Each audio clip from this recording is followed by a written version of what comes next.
कवयित्री महादेवी वर्मा जी ने कहा है कि जाग तुझको दूर जाना, चिर सजग आंखें उनींदी आज कैसा व्यस्त बाना, जाग तुझको दूर जाना। बांध लेंगे क्या तुझे ये मोम के बंधन सजीले, पंथ की बाधा बनेंगे तितलियों के पर रंगीले, विश्व का क्रंदन भुला देगी मधुप की मधुर गुनगुन, क्या डुबा देंगे तुझे ये फूल के दल ओस गीले। तून अपनी छाँव को अपने लिए कारा बनाना, जाग तुझको दूर जाना, जाग तुझको दूर जाना। नमस्कार, जय हिंद। मास्टर बाबा हिंदी क्लासेज में सभी विद्यार्थियों का स्वागत है। हिंदी के बड़े ही महत्वपूर्ण प्रश्न जो विभिन्न प्रतियोगी परीक्षाओं में पूछे जाते हैं, आज उनको सीखेंगे, उन पर चर्चा करेंगे। आइए बिना विलंब किए हुए चलते हैं प्रश्नों की ओर। आइए देखते हैं आज की क्लास। आज की क्लास में हिंदी के ऐसे प्रश्न जो विभिन्न प्रतियोगी परीक्षाओं में पूछे जाते हैं उनको सीखेंगे। 30 प्रश्नों का ये बहुत ही महत्वपूर्ण प्रैक्टिस सेट है। देखिएगा आपसे कितने सही होते हैं।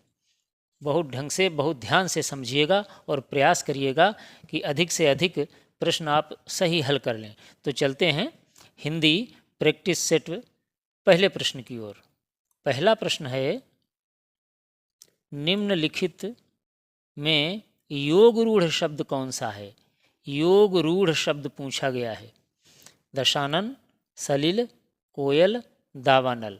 योग रूढ़ शब्द कौन सा है?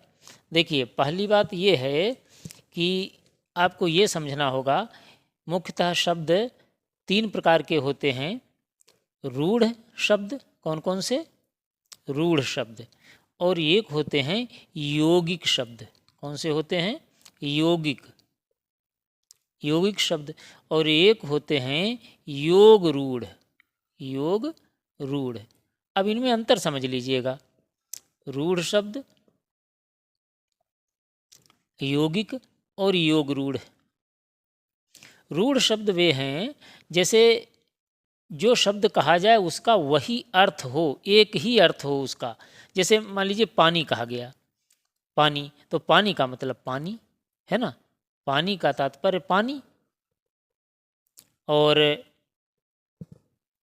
अगर कहा जाए पेड़ तो उसका तात्पर्य पेड़ है ना। तो जिनका एक सिंगल अर्थ निकलता है वे होते हैं रूढ़ शब्द। अब यौगिक शब्द कौन से होते हैं?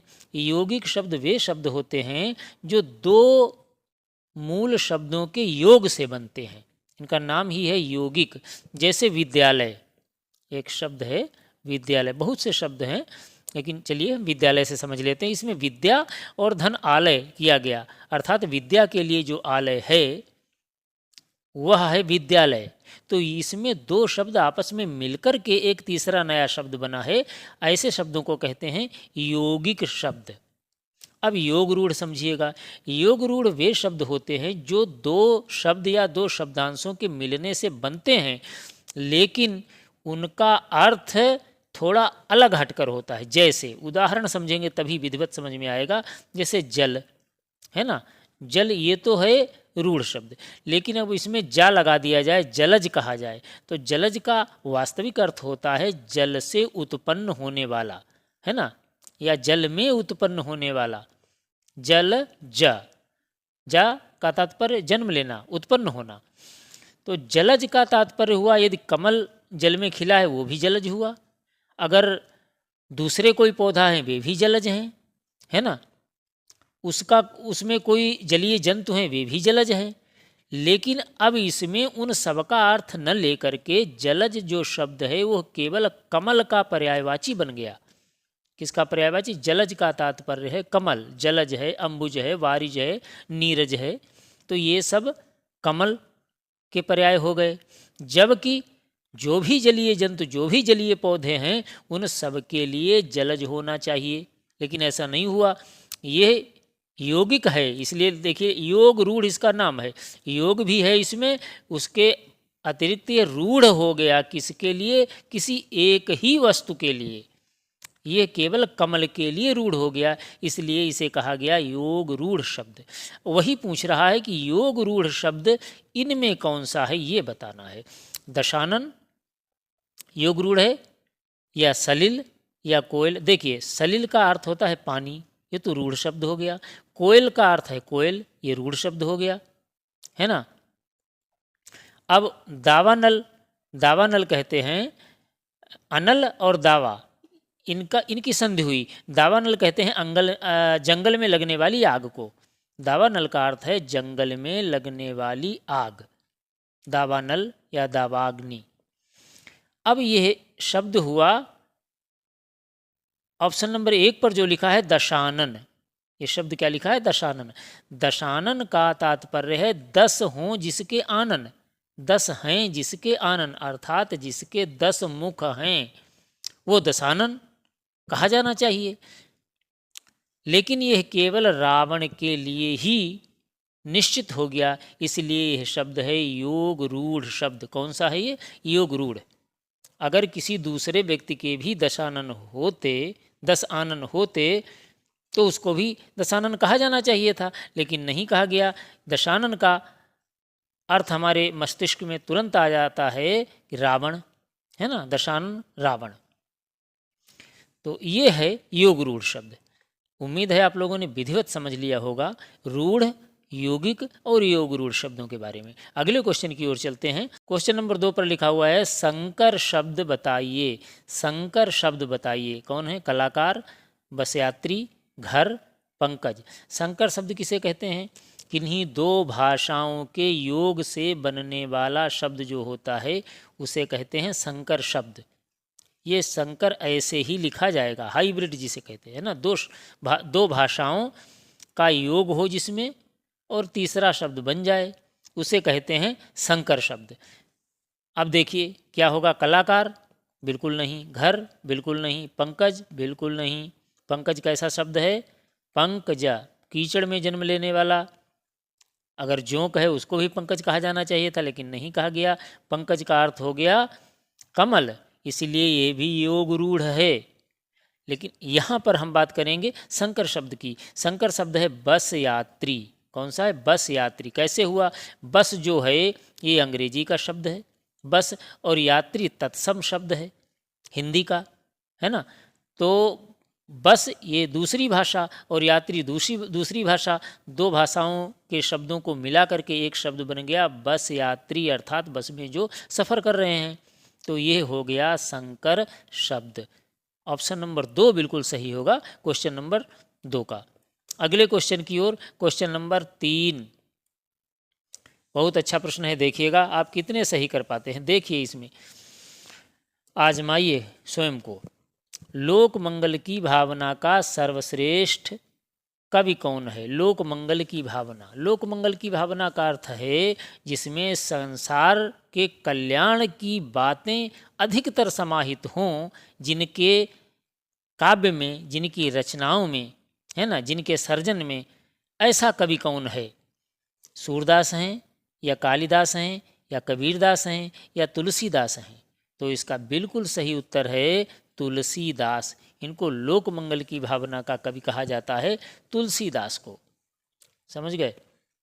अब यहाँ पर थोड़ा ये ऑप्शन नंबर 2 देखिएगा, लिखा है कालिदास। आपके वर्तनी में ऐसे भी आ सकता है कालिदास।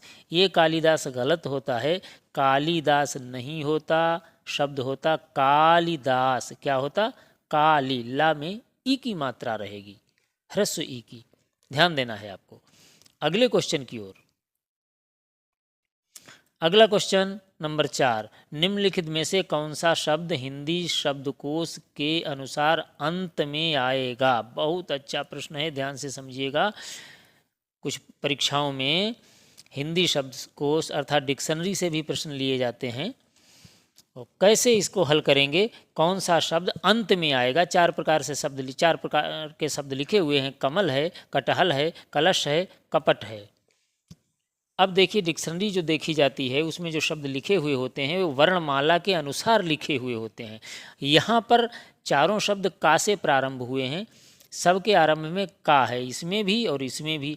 तो इसका मतलब यहाँ पर निर्णय नहीं हो पाएगा, इसमें भी का, इसमें भी का, ये एक साथ आ रहे हैं। अगर ऐसी स्थिति आती है तो इनका अगला वर्ण हम देखेंगे। अगला वर्ण इसमें है माँ, इसमें माँ, इसमें टा और इसमें ला और इसमें पा। अब देखिएगा ये जो 4 वर्ण हैं जो दूसरी स्थिति पर हैं, है ना, दूसरे स्थान पर, ये वर्णमाला में कहाँ पर आते हैं ये देखना है। जैसे ये टा टवर्ग का है, कटहल में टा जो है ये टाठा डाढ़ा, अर्थात टा पहले आएगा। टा क्या होगा? पहले आएगा। तो यह शब्दकोश में सबसे पहले शब्द आएगा।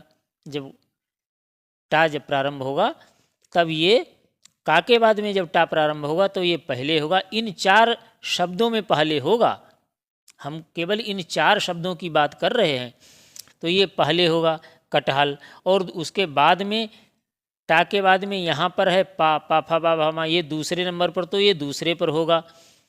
फिर है यहाँ पर पा फा बा भा मा, मा, इसका मतलब ये माँ जो है, माँ, ये तीसरे नंबर पर आएगा, है ना, माँ तीसरे नंबर पर आएगा। और फिर पा फा बा भा मा के बाद में या रा ला, ला, ये कलश में जो ला है ये सबसे बाद में आएगा, अर्थात ऑप्शन नंबर 3 बिल्कुल सही होगा। डिक्शनरी आप उठाकर देखिएगा तो कलश इन सब शब्दों के बाद में मिलेगा।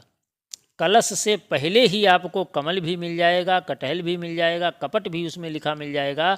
इन सब के बाद में ही कलश आपको मिलेगा। समझ गए?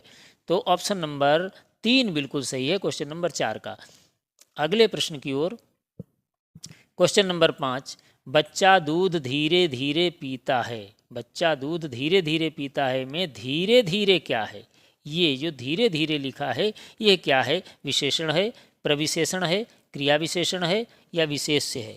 ये पूछ रहा है। देखिएगा, धीरे धीरे पीता है तो ये पीने की जो रफ्तार है उसकी, उसे बता रहा है, अर्थात पीने का गुण अवगुण बता रहा है, पीने की विशेषता बता रहा है, क्रिया की विशेषता बता रहा है। इसलिए ये ऑप्शन नंबर 3 क्रिया विशेषण होगा। समझ गए? क्रिया विशेषण। थोड़ा इसको समझ लीजिएगा। जैसे एक हम वाक्य लिख रहे हैं, बच्चा बहुत गर्म चाय नहीं पीता। बच्चा बहुत गर्म चाय नहीं पीता। मान लीजिए एक वाक्य है, बच्चा बहुत गर्म चाय नहीं पीता। अब देखिएगा इसमें लिखा है गर्म चाय, इसका मतलब ये गर्म जो है ये है विशेषण। ये क्या है? विशेषण। और किसकी विशेषता बताता है? चाय की। चाय कैसी है? गर्म। तो ये विशेष्य हुआ। ये क्या हुआ? विशेष्य हुआ। समझ लीजिएगा, ये है विशेष्य और ये है विशेषण गर्म। फिर है बहुत गर्म। गर्म तो है चाय, लेकिन कैसी है? बहुत गर्म, बहुत ज़्यादा गर्म है। तो इसलिए बहुत जो है ये गर्म की भी विशेषता, अर्थात विशेषण की भी विशेषता बता रहा है। इसलिए इसे कहा जाता है प्रविशेषण। क्या कहा जाएगा? प्रविशेषण। बात समझ में आई? देखिए यहाँ पर इसमें जो शब्द दिए हुए हैं उन सब की बात इसमें आ गई। विशेष भी आ गया, विशेषण भी आ गया और प्रविशेषण भी आ गया। चाय विशेष है और गर्म विशेषण है और बहुत जो शब्द है ये प्रविशेषण है। और पीता, पीना अर्थात ये तो क्रिया है। ये क्या है? क्रिया। और बच्चा यहाँ पर करता होगा, वो बच्चा पी रहा है। तो उम्मीद है आप लोगों ने समझ लिया होगा कि विशेष्य क्या होता है, विशेषण क्या होता है और प्रविशेषण क्या होता। लेकिन यहाँ पूछा गया है जो धीरे धीरे, ये दूध की विशेषता नहीं बता रहा, न बच्चा की विशेषता बता रहा, ये पीने की विशेषता बता रहा है। बच्चा दूध धीरे धीरे पीता है, अर्थात ये क्रिया विशेषण होगा। समझ गए? बिल्कुल क्लियर। अगले क्वेश्चन की ओर चलिए। अगला क्वेश्चन नंबर 6, छात्र पढ़ रहे हैं। छात्र पढ़ रहे हैं वाक्य में छात्र शब्द है। छात्र शब्द क्या है ये पूछ रहा है। जातिवाचक संज्ञा है या व्यक्तिवाचक संज्ञा या भाववाचक संज्ञा या इनमें से कोई नहीं? कौन सी संज्ञा है? संज्ञाएं 5 प्रकार की होती हैं। कितने प्रकार की होती हैं? ध्यान रखिएगा, 5 प्रकार की संज्ञा होती हैं। इसमें से छात्र जो है यह है जातिवाचक संज्ञा। कौन सी संज्ञा है? ऑप्शन नंबर 1 जातिवाचक संज्ञा। छात्र। जाति का मतलब यहाँ जाति जो हमारे समाज में चल रही उनसे नहीं है। जाति का तात्पर्य होता है समूह से, एक समुदाय से, है ना। छात्र एक समुदाय है, तो ये जातिवाचक संज्ञा है छात्र शब्द। संज्ञाएं कौन कौन होती हैं? एक व्यक्तिवाचक संज्ञा, कौन सी होती है? व्यक्तिवाचक संज्ञा। दूसरी संज्ञा होती है जातिवाचक संज्ञा, जो आपने अभी समझ लिया यहाँ पर। फिर तीसरी है भाववाचक संज्ञा। कौन सी संज्ञा है? भाववाचक संज्ञा। फिर है समूहवाचक संज्ञा। कौन सी है? समूहवाचक संज्ञा। और फिर है द्रव्यवाचक, द्रव्यवाचक संज्ञा। देखिएगा, द्रव्यवाचक संज्ञा। अब इनको समझ लीजिएगा। व्यक्तिवाचक संज्ञा उसे कहते हैं जिससे किसी एक व्यक्ति, एक वस्तु, एक स्थान का ज्ञान हो, उसे कहते हैं व्यक्तिवाचक संज्ञा। जैसे हिमालय कहा जाए तो हिमालय एक है ना। हिमालय, हिमालय पर्वत हो गया, तो ये व्यक्तिवाचक संज्ञा है। अगर गंगा कहा जाए तो गंगा नदी, गंगा एक है, इसलिए व्यक्तिवाचक संज्ञा। अगर इस जगह पर कहा जाए पर्वत तो जातिवाचक संज्ञा होगा, क्योंकि पर्वत, कौन सा पर्वत? बहुत से पर्वत हैं। अगर नदी शब्द कहा जाए तो जातिवाचक संज्ञा, क्योंकि कौन सी नदी? गंगा, यमुना, घाघरा, शारदा, सरयू। कौन सी नदी? बहुत सी नदियां हैं। समझ गए? ये अंतर होता है व्यक्तिवाचक और जातिवाचक में। अब भाववाचक संज्ञा क्या है? भाववाचक संज्ञा जैसे मित्रता, मित्रता ये एक भाव होता है। सच्चाई, है ना, चोरी, ये भाववाचक संज्ञा है। शत्रुता, भाववाचक संज्ञा को न तो स्पर्श किया जा सकता है और ना उसे देखा जा सकता है, केवल अनुभव किया जाता है। वे शब्द होते हैं भाववाचक संज्ञा। समूहवाचक संज्ञा क्या है? जैसे कक्षा, है ना, संसद, मेला, बाजार, ऐसे जो शब्द हैं वो समूहवाचक संज्ञा के अंतर्गत आते हैं। बाजार है, उसमें बहुत से व्यक्ति होते हैं, समूह होता है पूरा, बहुत से व्यक्ति। मेला में बहुत से व्यक्ति, संसद में बहुत से सांसद बैठे हुए हैं, बहुत से मंत्री बैठे हुए हैं। तो कहने का मतलब वहाँ पर समूह है, वो समूहवाचक संज्ञा है। द्रव्यवाचक संज्ञा में द्रव्य वस्तुएं आती, जैसे सोना, चांदी, है ना, सोना, चांदी, लोहा, पीतल, प्लास्टिक, ये सब द्रव्यवाचक संज्ञा। पानी, ये सब द्रव्यवाचक संज्ञा। तो यहाँ पर प्रश्नानुसार जातिवाचक संज्ञा होगा छात्र, जो क्वेश्चन नंबर 6 में दिया हुआ है। ऑप्शन नंबर 1 बिल्कुल सही होगा। अगले क्वेश्चन की ओर, क्वेश्चन नंबर 7। इमली खट्टी है, वाक्य में विशेषण बताओ। इमली खट्टी है, इसमें विशेषण क्या है? कैसा है विशेषण, ये पूछ रहा। परिमाणवाचक है या सार्वनामिक है, संख्यावाचक है या गुणवाचक? खट्टी शब्द जो है ये विशेषण है, ये तो क्लियर है। इमली खट्टी कैसी है? खट्टी है। तो कैसा है ये? परिमाणवाचक है या सार्वनामिक है या संख्यावाचक है या गुणवाचक है? क्वेश्चन नंबर 7 सरल प्रश्न है, ये गुणवाचक विशेषण है। इमली का गुण बता रहा है। गुण हो चाहे अवगुण हो, वो सब गुणवाचक विशेषण में ही रखे जाते हैं।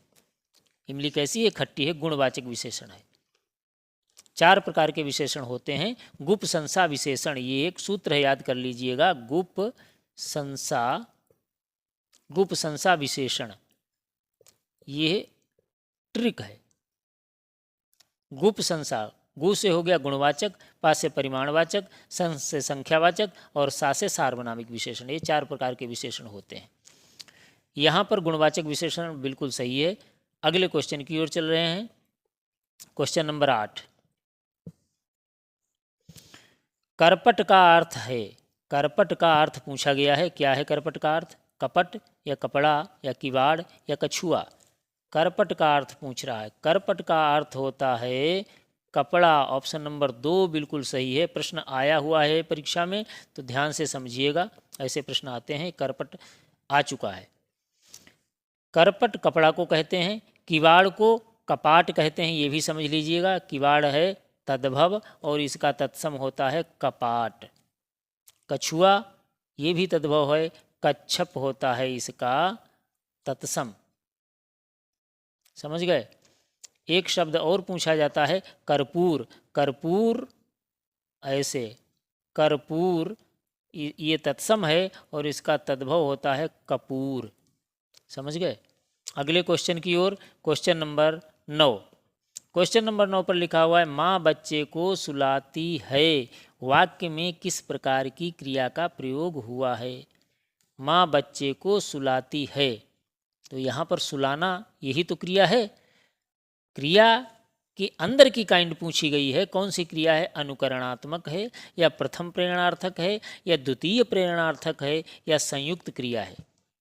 देखिए, प्रथम प्रेरणार्थक और द्वितीय प्रेरणार्थक दो प्रकार की ये क्रियाएं होती हैं। यहाँ पर यह क्रिया जो है यह है प्रथम प्रेरणार्थक, ऑप्शन नंबर 2 बिल्कुल सही होगा। कैसे? माँ बच्चे को सुलाती है, सोने का काम कौन कर रहा है, बच्चा। माँ नहीं सो रही है, माँ बच्चे को प्रेरणा दे करके सुला रही है, इसलिए प्रेरणार्थक हुई। अब प्रथम प्रेरणार्थक क्यों है, क्योंकि इसकी एक और काइंड है आगे। जैसे माँ बच्चे को नौकरानी से सुलवाती है, समझ लीजिए, माँ बच्चे को नौकरानी से सुलवाती है। यहाँ पर माँ नहीं सुला रही, नहीं सो रही, नौकरानी भी नहीं सो रही, सो रहा बच्चा है ना। बच्चा को सुलाया जा रहा है, किसके द्वारा, नौकरानी के द्वारा। यहाँ पर माँ नहीं, अर्थात एक स्टेप और बढ़ गया, तो द्वितीय प्रेरणार्थक इसे कहेंगे। और माँ बच्चे को सुलाती है तो प्रथम प्रेरणार्थक, माँ सोती है तो यह साधारण क्रिया हुई। समझ गए बात। यहाँ पर ऑप्शन नंबर 2 बिल्कुल सही होगा, प्रथम प्रेरणार्थक। अगले क्वेश्चन की ओर, क्वेश्चन नंबर 10। प्लास्टिक किस प्रकार की संज्ञा है। बहुत अच्छा प्रश्न है, प्लास्टिक किस प्रकार की संज्ञा है। अभी हम पीछे संज्ञा पर बात कर चुके हैं। क्वेश्चन नंबर 10 देखिएगा, व्यक्तिवाचक है, समूहवाचक है, द्रव्यवाचक है या भाववाचक है। ऑप्शन नंबर 3 बिल्कुल सही होगा, यह है द्रव्यवाचक संज्ञा। लोहा, टिन, सोना, चांदी, प्लास्टिक, ये सब हैं द्रव्यवाचक संज्ञाएं। अगले क्वेश्चन की ओर चलते हैं, क्वेश्चन नंबर 11। कौन सा शब्द शुद्ध वर्तनी वाला नहीं है, ये पूछ रहा है। पूरा प्रश्न ध्यान से अंत तक पढ़िए। कौन सा शब्द शुद्ध वर्तनी वाला नहीं है। कवयित्री, बरात, द्वारका, कुमुदनी, इसमें से 3 सही हैं, 1 गलत है। वही तो पूछ रहा है, गलत वाला पूछ रहा है। कौन सा गलत है ये आपको ध्यान देना है। देखिए, कवयित्री जो है ये बिल्कुल सही लिखा है, इसमें कोई भी डाउट नहीं, ये तो सही लिखा है। बारात बिल्कुल सही, ऐसे ही लिखा जाता है। बारात गलत होता है, समझ लीजिएगा, ये गलत होता है। द्वारका ऐसे ही लिखा जाता है, यदि ऐसे लिखा मिल जाए आपको द्वारिका, जैसा कि समाज में बोला जाता है, यह गलत होता है। सही क्या है, द्वारका। यहाँ पर इस प्रश्न का उत्तर है ऑप्शन नंबर 4, कुमुदनी जो है ये गलत लिखा है, ये लिखा जाएगा कु मु दी नी, ऐसे। अर्थात इसमें 4 वर्ण हैं, इसे कैसे याद करेंगे। 4 वर्ण हैं, चारों में मात्राएं रहेंगी। का में ऊ की, मा में ऊ की, दा में ई की मात्रा और ना में ई की मात्रा। कुमुदिनी, ये सही होता है और ये गलत लिखा हुआ है, यही इस प्रश्न का सही जवाब। अगले क्वेश्चन की ओर, क्वेश्चन नंबर 12। समास का विलोम क्या होगा। समास, ये समास की बात नहीं की जा रही, समास शब्द की बात की जा रही है। समास शब्द का विलोम क्या होगा। लघु होगा, विस्तीर्ण होगा, व्यास होगा, पास होगा। Question number 12। तो समास का सही विलोम होता है व्यास। क्या होता है, व्यास। समास का तात्पर्य है संकुचित करना, है ना, किसी को सीमित करना। समास का तात्पर्य है सीमित करना और बड़ी बात को कम शब्दों में कहना, यही तो समास होता है। और व्यास का अर्थ होता है फैलाव करना, विस्तृत करना। तो समास का विलोम होता है व्यास। यहाँ पर लघु का विलोम होता है गुरु, लघु का विलोम है गुरु। विस्तीर्ण का है संकीर्ण और पास का होता है दूर। समझ गए। अगले क्वेश्चन की ओर, क्वेश्चन नंबर 13। प्रेमचंद की किस उपन्यास का एक पात्र गोबर है। एक पात्र है गोबर, है ना। ये प्रेमचंद की उपन्यास में एक पात्र है गोबर। पूछा जा रहा है वो उपन्यास कौन सी है, उसका नाम क्या है, गबन है या सेवा सदन या कर्मभूमि या गोदान। तो बिल्कुल सही उत्तर होगा गोदान। आप लोगों ने पढ़ा होगा, अगर नहीं पढ़ा है तो अवश्य पढ़िएगा, बहुत अच्छी उपन्यास है लेकिन बड़ी है, समय लगेगा। गोदान प्रेमचंद की सर्वश्रेष्ठ उपन्यास मानी जाती है। गोदान में इसका जो नायक है वो है होरी। नायक कौन है? होरी। नायक का नाम है होरी। होरी एक व्यक्ति का नाम है, पुरुष का, ये नायक है। और उसकी पत्नी जो है, नायिका कह लीजिए, वो है धनिया। क्या है? धनिया। ये और इसका होरी का जो पुत्र है उसका नाम है गोबर। क्या नाम है? उस लड़के का नाम है गोबर। तो ये गोदान में इसका उल्लेख है, गोदान में ये पात्र है। बिल्कुल ऑप्शन नंबर 4 सही होगा क्वेश्चन नंबर 13 का।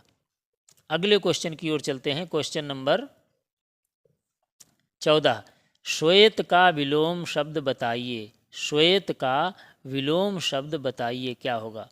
अंधकार या काला या श्याम या मलिन। देखिए, श्वेत का विलोम होता है श्याम। श्वेत का अर्थ है सफ़ेद और श्याम का अर्थ है काला। लेकिन विलोम जो होते हैं वो शब्द की कैटेगरी, उसकी वो किस श्रेणी का शब्द है उसी में विलोम ढूंढा जाता है। तो श्वेत का श्याम होगा। अब आप कहेंगे काला क्यों नहीं होगा? काला इसलिए नहीं होगा, ये तद्भव शब्द है और तद्भव का जवाब तद्भव में ही दिया जाएगा। ये सफ़ेद यदि होता तो सफ़ेद का विलोम होता है काला। अंधकार का विलोम होता है प्रकाश। समझ लीजिएगा यहाँ पर सभी ऑप्शन। और मलिन का होता है धवल या उज्ज्वल। मलिन का क्या होता है? उज्ज्वल। उज्ज्वल ऐसे ही लिखा जाएगा, वर्तनी में ये भी समझ लीजिएगा, उज्ज्वल ऐसे ही लिखा जाएगा।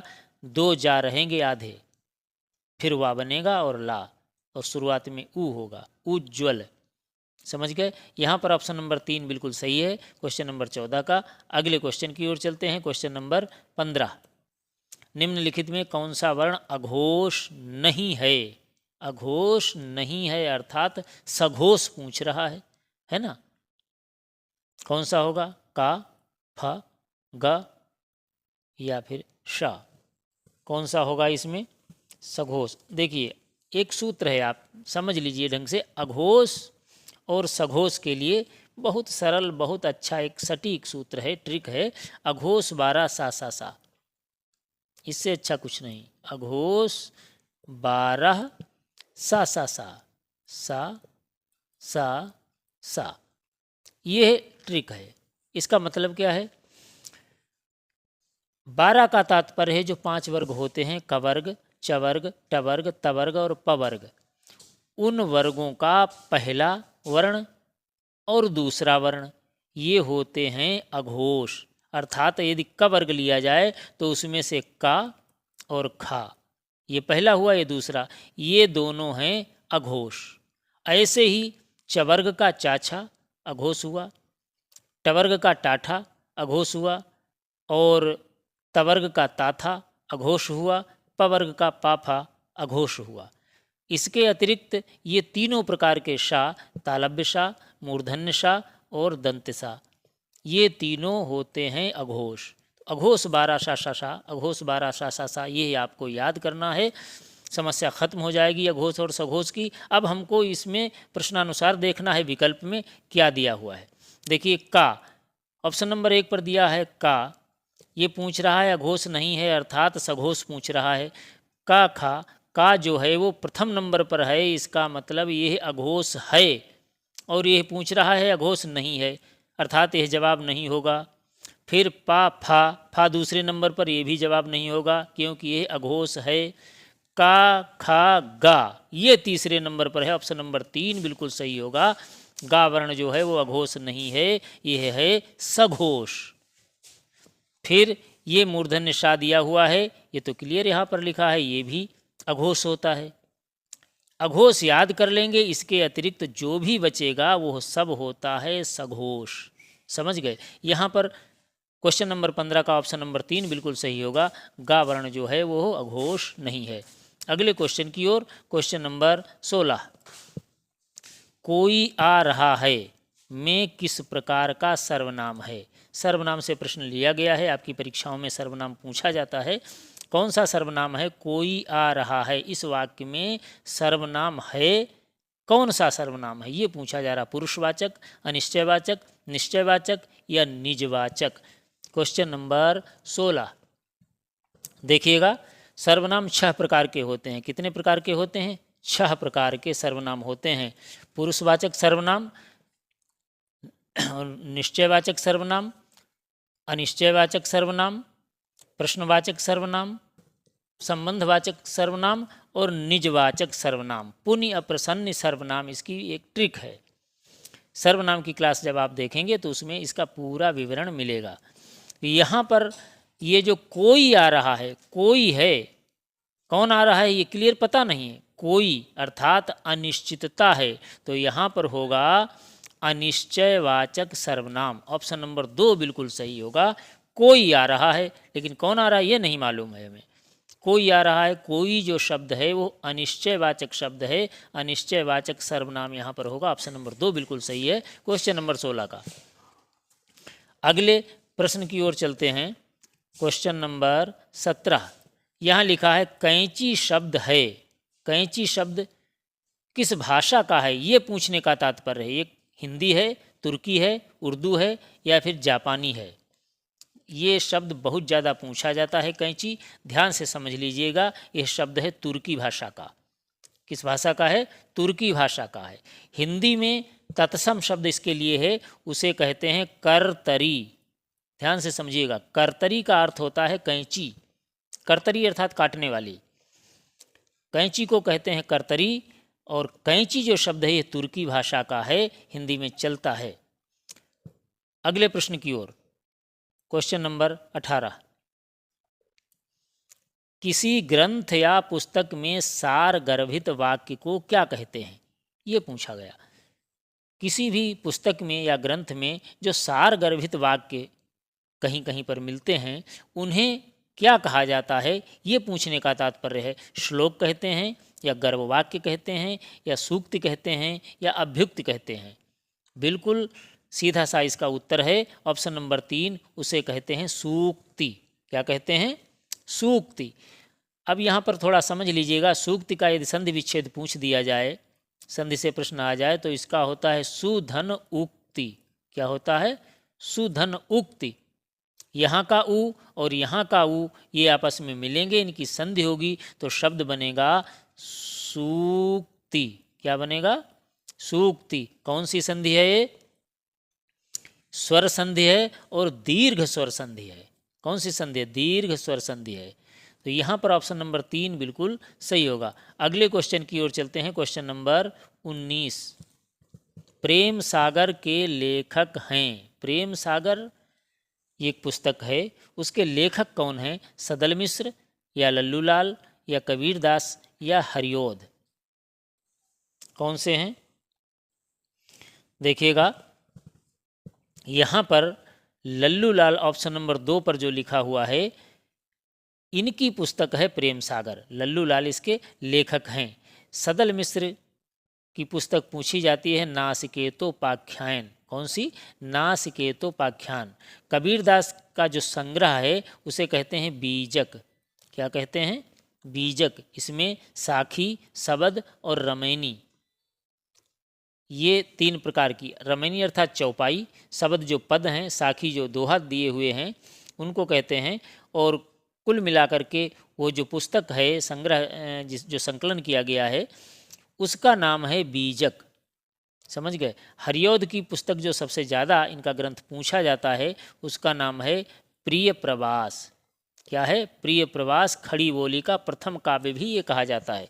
खड़ी बोली का प्रथम काव्य ग्रंथ जो है वह है प्रिय प्रवास। कृष्ण से संबंधित इसमें रचनाएं हैं। अगला क्वेश्चन नंबर 20 निम्नलिखित में कौन सा शब्द प्रत्यय युक्त नहीं है? प्रत्यय युक्त नहीं है अर्थात किसमें प्रत्यय नहीं है?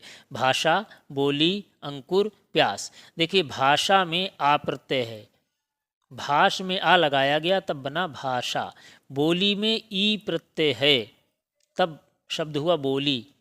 प्यास में आस प्रत्यय है। कौन सा प्रत्यय है? आस। पी धन आस, ये होता है प्यास, समझ लीजिएगा। पी धन आस से बनेगा प्यास। अंकुर शब्द जो है इसमें कोई भी प्रत्यय नहीं है। ऑप्शन नंबर 3 बिल्कुल सही इसका जवाब होगा। अगले क्वेश्चन की ओर, क्वेश्चन नंबर 21। संस्कृत के 4 अध्याय के लेखक कौन है? ये एक पुस्तक है, संस्कृत के 4 अध्याय।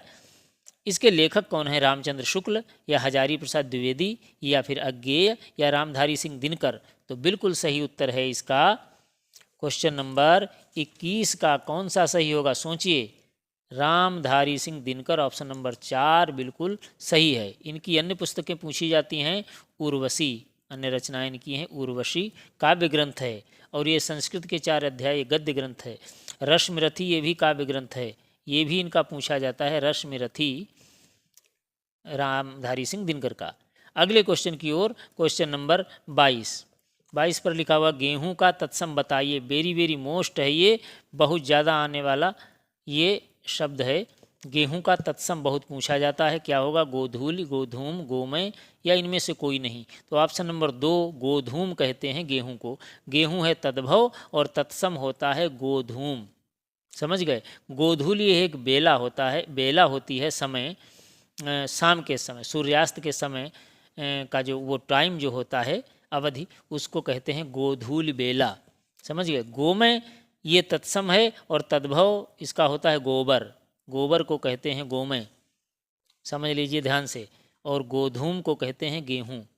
अगले प्रश्न की ओर, क्वेश्चन नंबर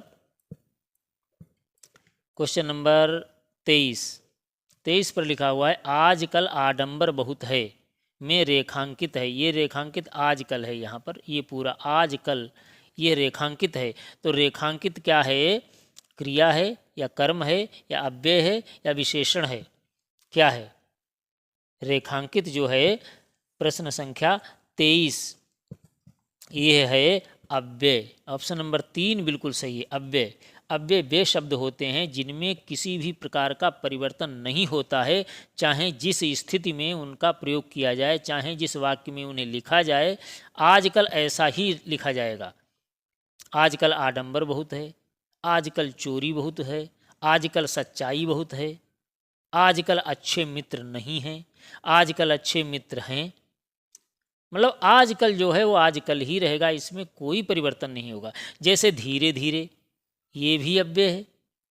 धीरे धीरे, कछुआ धीरे धीरे चलता है, लड़की धीरे धीरे चलती है, लड़का धीरे धीरे चलता है, अर्थात लिंग परिवर्तन का भी इस पर प्रभाव नहीं पड़ता। चलती है तब भी धीरे धीरे, चलता है तब भी धीरे धीरे, है ना। गाय चलती है, धीरे धीरे चलती है, बैल धीरे धीरे चलता है, आदमी धीरे धीरे चलता है। मतलब कहीं भी प्रयोग करिए, धीरे धीरे में कोई परिवर्तन नहीं होगा। तो ये ऐसे शब्द जो होते हैं उनको कहा जाता है अव्यय। यहाँ पर आजकल जो शब्द है ये है अव्यय। ऑप्शन नंबर 3 बिल्कुल सही होगा। अगले क्वेश्चन की ओर चलते हैं। क्वेश्चन नंबर 24, जो पूजा के योग्य हो उसे कहते हैं। क्या कहते हैं? जो पूजा के योग्य हो, पूजनीय कहते हैं या पूजनीय या पुजारी या पूज्य। देखिए, वर्तनी से भी संबंधित ये प्रश्न है और अनेक शब्दों के लिए एक शब्द, उससे संबंधित ये प्रश्न है। क्या कहेंगे? ये जो यहाँ पर लिखा है पूजनीय, क्वेश्चन नंबर 24 देखिएगा, ये जो पूजनीय लिखा है ये बिल्कुल गलत लिखा है। पूजनीय बिल्कुल गलत लिखा है। पुजारी इस प्रश्न का उत्तर नहीं होगा। लिखा तो सही लेकिन इस प्रश्न का उत्तर नहीं है। इस प्रश्न का उत्तर है 5। ये गलत, यहाँ पर देखिए नंबरिंग गलत है। ऑप्शन नंबर 1, फिर 2 और यहाँ पर 3 होगा ऑप्शन नंबर, और यहाँ पर 4 होगा ऑप्शन नंबर।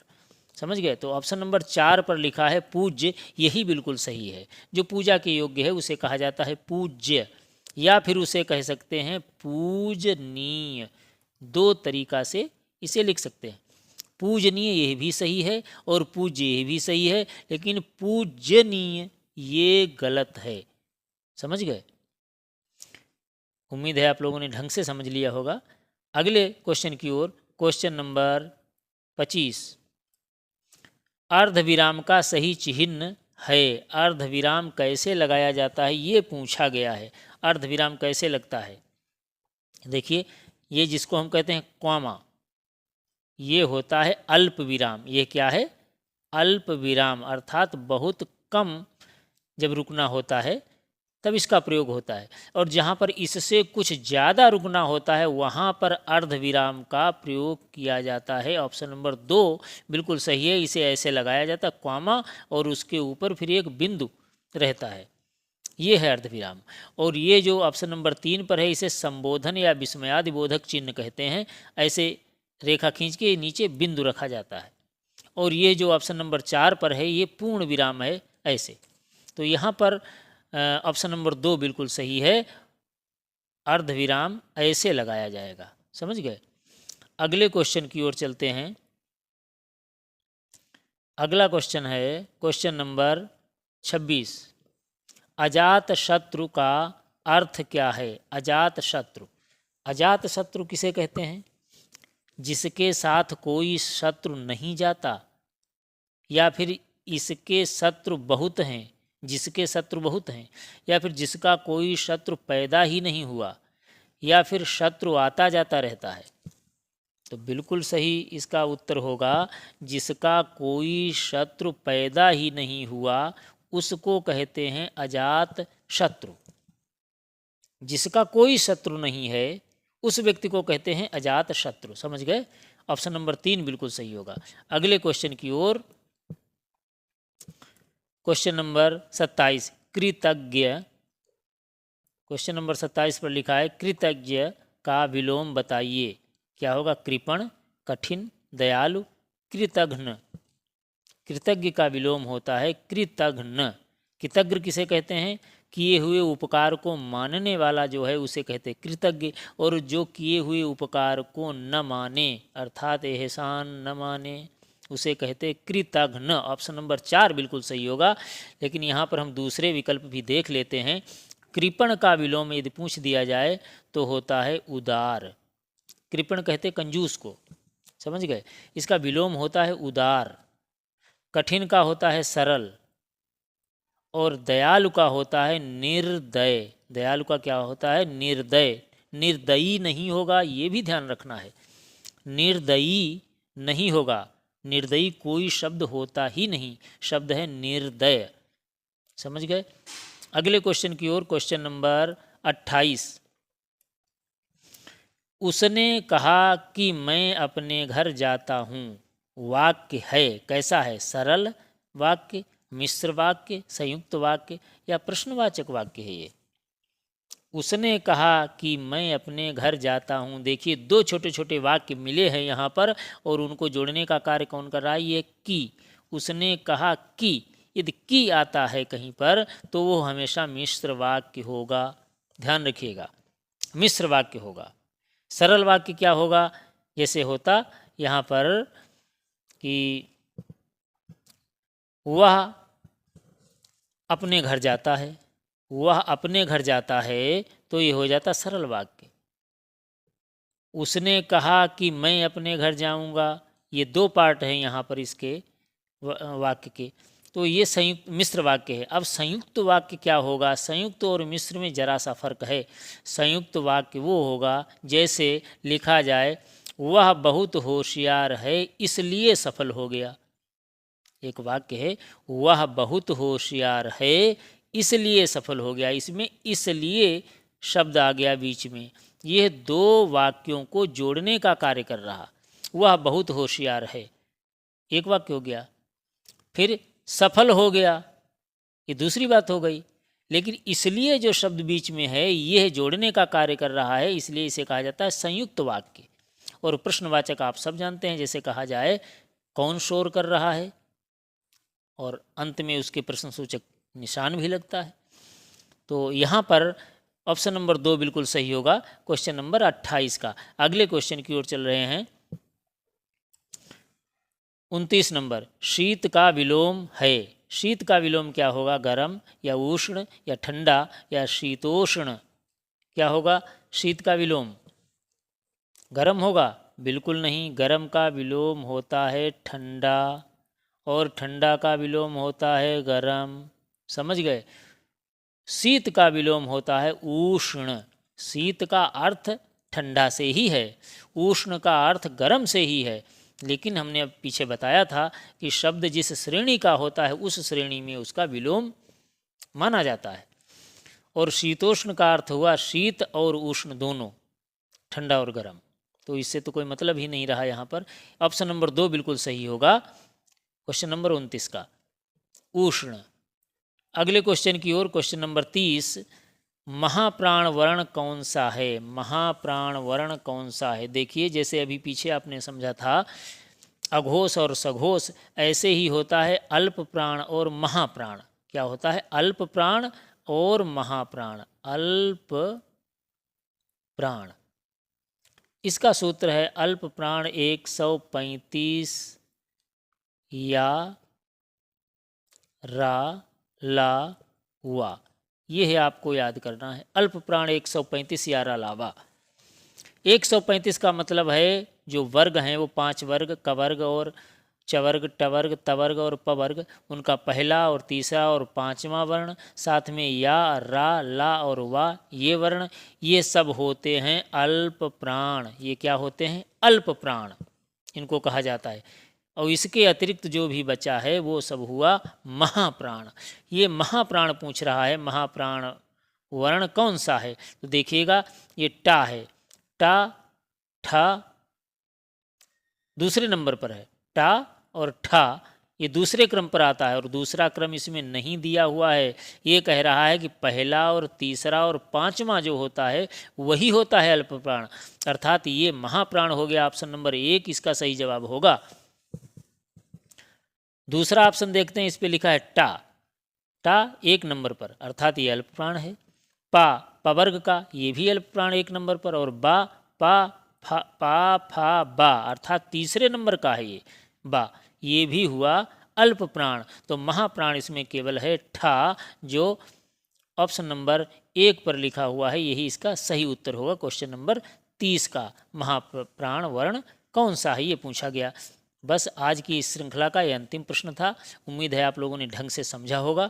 आप लोगों ने कितने प्रश्न सही हल किए हैं देखिएगा, अपना स्वमूल्यांकन करिएगा। फिर मिलते हैं अगली क्लास में।